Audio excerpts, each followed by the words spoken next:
이 새벽에 주 앞에 나오신 분들을 진심으로 환영합니다. 찬송가 273장 찬양 드리겠습니다. 찬송가 273장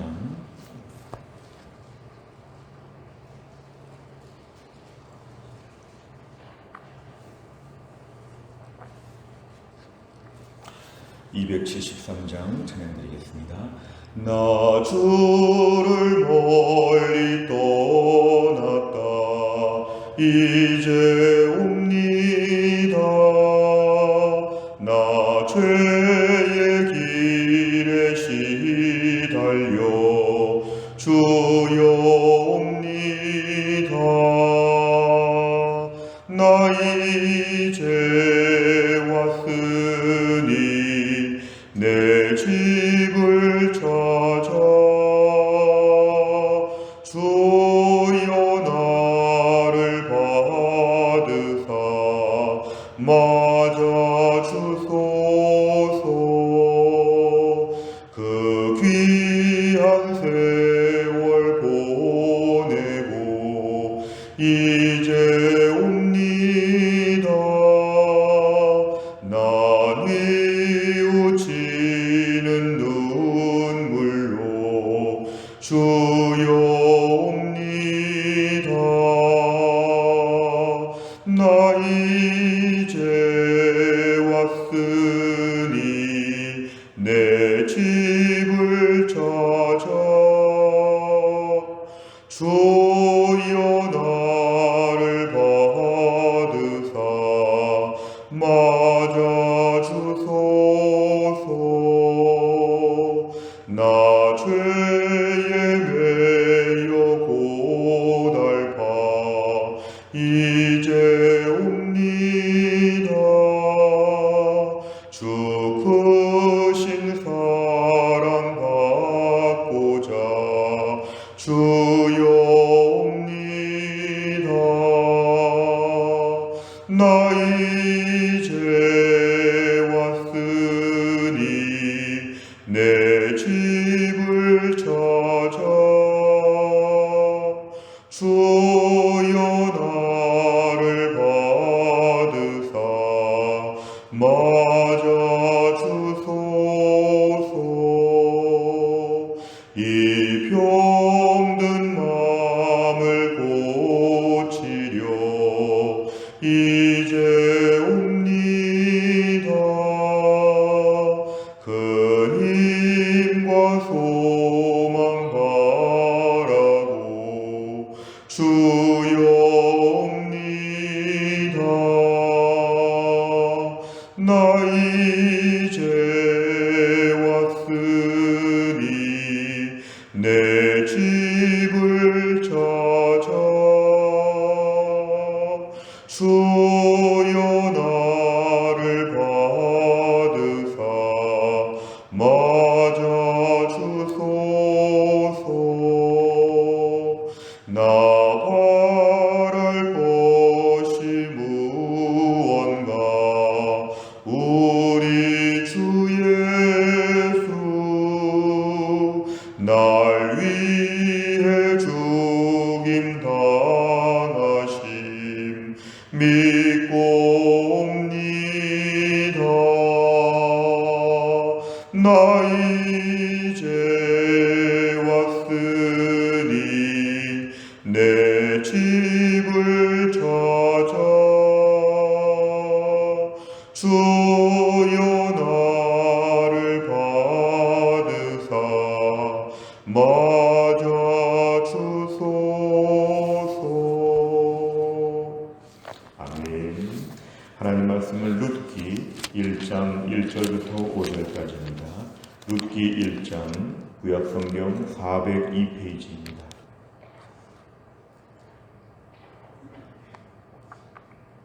룻기 1장 1절부터 5절까지의 말씀,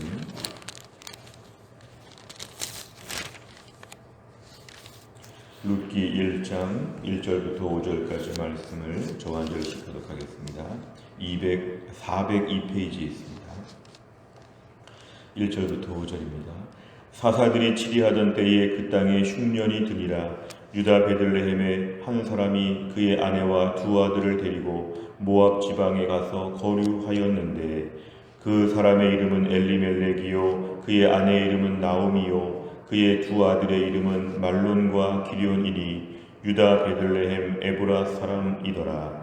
그들이 모압 지방에 들어가서 거기 살더니 나오미의 남편 엘리멜렉이 죽고 나오미와 그의 두 아들이 남았으며 그들은 모압 여자 중에서 그들의 아내를 맞이하였는데 하나의 이름은 오르바요 하나의 이름은 루시더라. 그들이 거기에 거주한 지 10년쯤에 같이 읽습니다. 말론과 기럧 두 사람이 다 죽고 그 여인은 두 아들과 남편의 뒤에 남았더라. 아멘. 오늘 말씀은 이제 룻기의 말씀을 2월부터 우리가 함께 살펴보도록 하겠습니다. 이 룻기는 같은 시대가 사사기 시대와 같은 시대, 그러니까 사사기 동일 시대에 지금 사사기도 있고 룻기도 있습니다. 사실 두 책이 대조가 되는 것은 사사기는 그 혼란스러운 때에 강팍하게 살았다는 것이 중심적으로 나온다면 룻기는 똑같은 시대에도 불구하고 믿음으로서는 한 가정이 있었다. 대조가 되는 것이죠. 시대가 어렵기 때문에 사사기 시대는 사사기처럼 살아야 된다. 오늘 룻기는 사사기 시대에도 룻기와 같은 삶을 사는 가정이 따로 있었다. 어려운 때에 믿음으로 특별히 사는 것이 무엇인지를 룻기는 우리에게 보여주고 있습니다. 오늘 1절에 보니까 사사들이 치리하던 때, 이게 바로 사사기 시대라고 하는 그런 뜻입니다. 그 땅에 흉년이 들었다 그랬습니다. 사실은 사사기 시대에 하나님이 보내신 사사들이 이스라엘 백성을 다스리고 있다고 하면 흉년은 없어야 됩니다. 또한 하나님의 백성들이 하나님의 약속의 땅에 거주하면 흉년은 없어야 마땅합니다. 근데 오늘 1절의 상반절을 보면 하나님의 백성들이 하나님이 주신 땅에서 하나님이 세우신 사사들이 치리하는데도 흉년이 있었다는 것입니다. 우리 이 땅에 모든 재앙과 어려운 일들이 있을 때 이 믿음의 사람들도 동일한 어려움을 겪을 수 있다는 것, 이것들이 모두 피해가는 것이 아니라 믿음의 사람들에게도 일정한 어려움이 항상 있다는 것을 저희는 알 수 있습니다. 흉년인지 풍년인지가 중요하지 아니하고 하나님이 돌보신다는 게 매우 중요한 사실입니다. 객관적인 어려움은 흉년 같은 일들이 늘 있을 수 있으나 흉년에도 하나님이 돌보시는 하나님의 백성들이 지금 살고 있다는 것입니다. 1절의 하반절에 보면은 유다, 이스라엘 공동체의 특별히 남쪽에 베들레헴이라고 하는 그러한 지역에서 한 사람, 2절에 보니까 그 사람은 엘리멜렉입니다. 그의 아내, 2절에 보니까 나오미입니다. 두 아들, 2절에 보니까 말론과 기럧. 이런 지금 네 식구가 아들 둘과 엄마, 아빠가 살고 있는 그런 가정에서 흉년이 들었기 때문에 더 이상 베들레헴에 살 수 없어서 모압 지방으로 갔습니다. 이제 사해 건너편, 마치 한 시계 방향으로 한 3시나 4시 방향에 있었던 이제 모압 땅으로 가서 거기 거주했다는 것은 거기는 흉년이 없었던 것 같습니다. 그래도 이스라엘 땅보다는 모압 땅이 살만했기 때문에 지금 약속의 땅을 떠나서 모압 지방에 가게 되었습니다. 자, 그래서 모압 지방에 지금 살고 있는데 오늘 3절에 보니까 나오미의 남편 엘리멜렉이 죽었다 그랬습니다. 오늘 본문에 엘리멜렉이 죽었다는 것은 생각보다 일찍 죽었다는 것을 얘기하면서 당시 이러한 형편에는 가정이 매우 힘들고 어려운 형편이었습니다. 가정의 가장이 죽었다는 것, 나오미와 그의 두 아들만 남았다는 것은 이 가정이 지금 굉장히 상실감을 가지고 굉장히 위기의 가정이고 어렵다, 불쌍하다, 약하다 이런 것을 우리에게 얘기하고 있습니다. 이제 낯선 땅, 모압 땅에서 이제 엄마와 아들 둘, 셋이서 지금 살고 있는데 매우 힘들고 어려운 형편을 우리가 알 수 있습니다. 4절에 보니까 모압 땅에 가서 모압 땅에 살다 보니까 모압 여자 중에서 아내를 맞이했다. 사실 약속의 땅을 떠난 것도 문제가 됐지만 이방 여인들 2명을 지금 각각 아내로 취한 것인데 오르바와 룻을 아내로 취했다는 것도 약속의 백성들에게는 적합하지 않는 것이었습니다. 결국 가나안 땅의 이 주변의 사람들과 통혼하는 것에 대해서는 일찍이 신앙적인 정체성 때문에 하나님이 금지하신 것이었는데 모압 땅에서 살다 보니까 앞으로 모압 땅에서 오래 살 것으로 생각하고 결국에는 여기다 지금 아내들을 맞이하였는데 10년 정도 지금 살게 되었을 때 5절에 보니까 더 비극적인 일은 말론과 기련, 젊은 사람들이 지금 죽었다는 것입니다. 말론과 기련, 남편도 죽었는데 아들 둘이나 다 죽었습니다. 이제 그리고 며느리 둘과 함께 살게 되는 이러한 아주 불행한 역사가 오늘 5절까지 지금 소개가 되고 있습니다. 내용과 잘 보시면 첫째, 엘리멜렉 가족이 유다 베들레헴 땅을 떠나게 된 이유는 무엇입니까? 1절에 보면은 흉년, 지금 재난이 들었다는 것입니다. 가뭄이 오게 되었을 때에 엘리멜렉 가족은 약속의 땅 이스라엘을 떠나서 이방 땅 모압으로 이제 집단적으로 이주하게 되었다는 것입니다. 두 번째를 보면 엘리멜렉 가족은 모압 땅에서 어떤 일을 겪습니까? 3절에 보면은 가장 엘리멜렉이 죽었다. 그리고 오늘 5절에 보니까 아들 둘도 다 죽었다는 것입니다. 그러니까 이 땅에서 얼마나 힘들고 어렵게 살았을지 이방 땅에서 어려움을 겪은 이 가정을 우리에게 보여줍니다. 세 번째를 보면 흉년을 피해 이방 땅 모압에 간 엘리멜렉 가족은 왜 큰 비극을 맞이합니까? 오늘 본문에 결정적인 답이 등장하지는 않지만 우리가 오늘 본문에서 단서를 잡을 수 있는 것은 1절의 상반절입니다. 사사들이 치리하던 때에 그 땅에 흉년이 드니라. 이 흉년이 들었기 때문에 사실은 오늘 모압 땅으로 간 것이고 모압 땅에 갔는데 오늘 엘리멜렉이 죽고 말론과 기련이 죽은 것입니다. 오늘 본문의 분명한 인과관계를 말하기는 어렵지만 오늘 본문을 설교 한편으로 본다고 하면 우리가 흉년이라는 것에 좀 주목할 필요가 있습니다. 하나님이 보내주신 약속의 땅에서 하나님이 세우신 사사들이 치리하던 때에 하나님의 백성들이 흉년이라고 하는 변수 때문에 이들이 지금 모압 땅에 갔다는 것을 우리는 좀 깊이 묵상해 봐야 합니다. 이 흉년이 왔어도 하나님의 백성들이 하나님의 도우심을 받을 것을 믿어야 되는데 흉년이 들 때마다 옮겨 다니는 것, 이 흉년이라고 하는 것은 언제든지 올 수 있는 것인데요. 광야 생활을 할 수 있는 것이지만 광야에서 돌보시는 하나님께서 인도하실 것을 믿어야 되는데 흉년이라고 하는 변수 때문에 이방 땅으로 갔다는 것, 우리가 이 부분을 좀 주목해 본다고 하면 믿음의 삶은 하나님과 동행하는 삶을 산다고 하면 어려운 일이 있을 때에도 그 자리에서 믿음을 가지고 지키는 것이 필요합니다. 사실은 당장 오늘 본문의 4절에 보니까 모압 여자 중에서 아내들을 맞이했다는 것은 어찌 보면 먹고 사는 문제 때문에 모압에 갔는데 이제 결혼 생활, 신앙 생활에 있어서도 이제 이방 생활 사람들처럼 이방 문화에 동화되고 있다는 것을 우리에게 보여주고 있습니다. 사실 이런 것을 볼 때 제일 중요한 것은 오늘 이 가정은 신앙적인 정체성과 하나님에 대한 신뢰보다는 당장의 안정을 추구했다는 것이 나중에 화근이 되었습니다. 당장의 안정을 취하는 것보다도 믿음의 정체성을 취하는 것이 필요하다. 당장 먹고 사는 문제에 있어서 안정이 되는데 점차 신앙이 약해진다.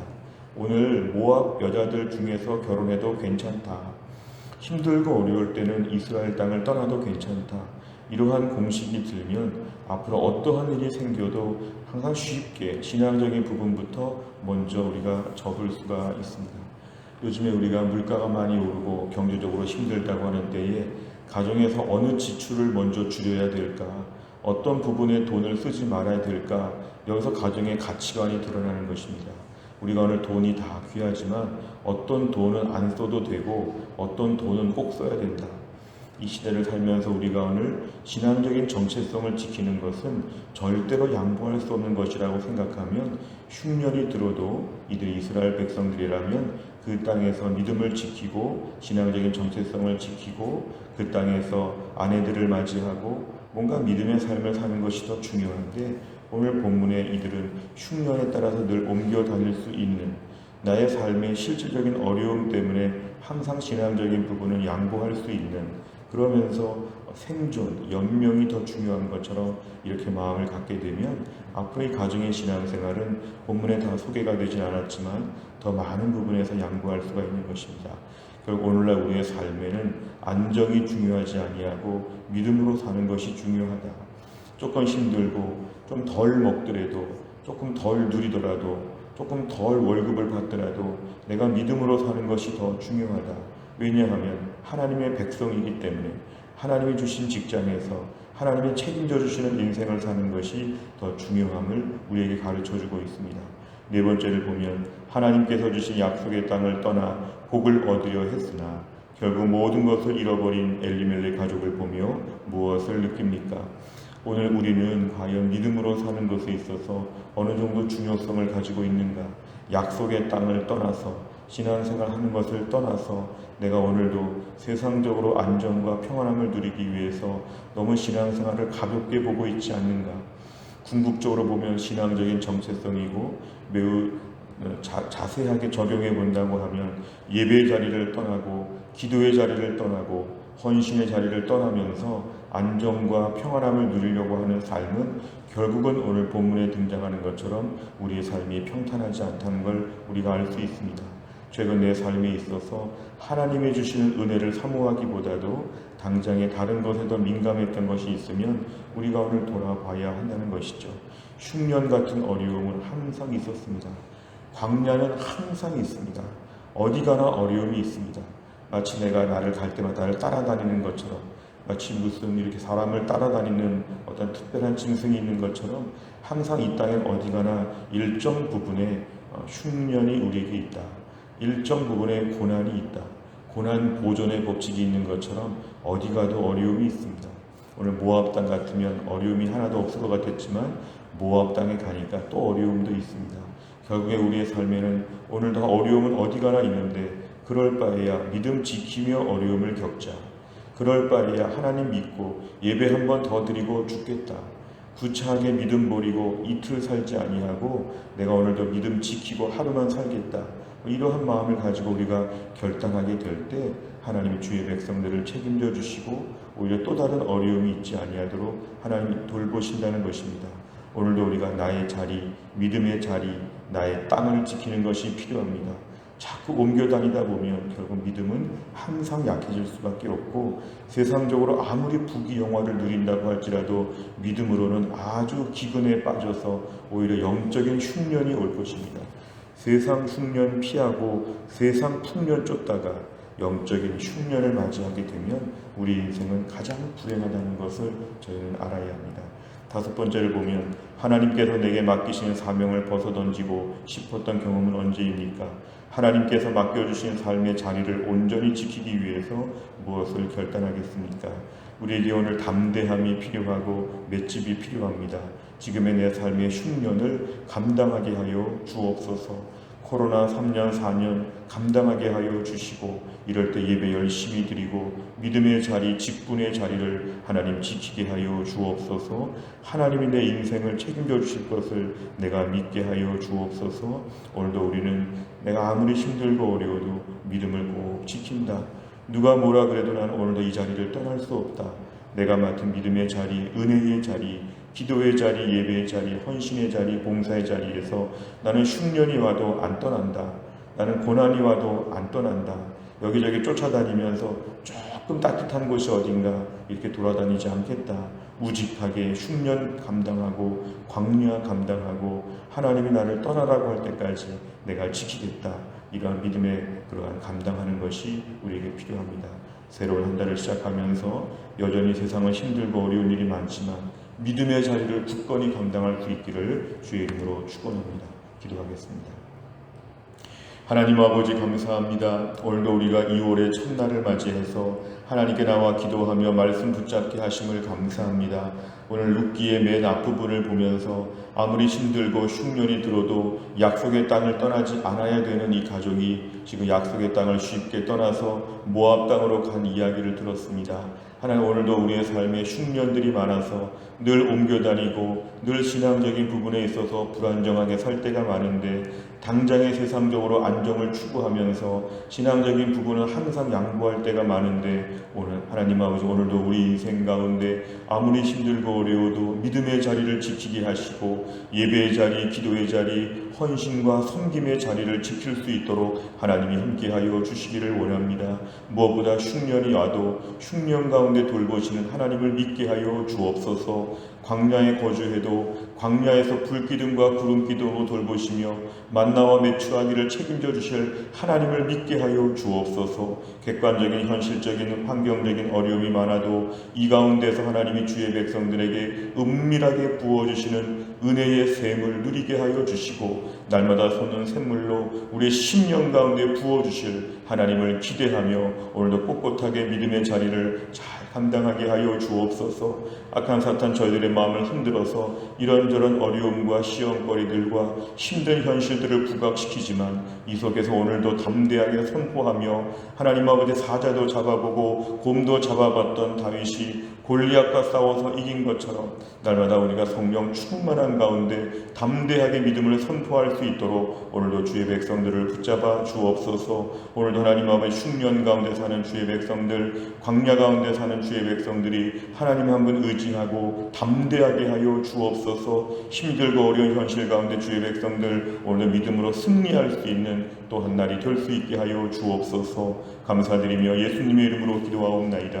아멘. 매주 수요일마다 기도하는 백대 기도 제목은 양육과 훈련을 통한 성도들의 영적 성숙과 성장을 위해서 43번부터 56번까지 오늘 꼭 기도해 주시기를 바랍니다. 주기도문 하겠습니다. 하늘에 계신 우리 아버지여, 이름이 거룩히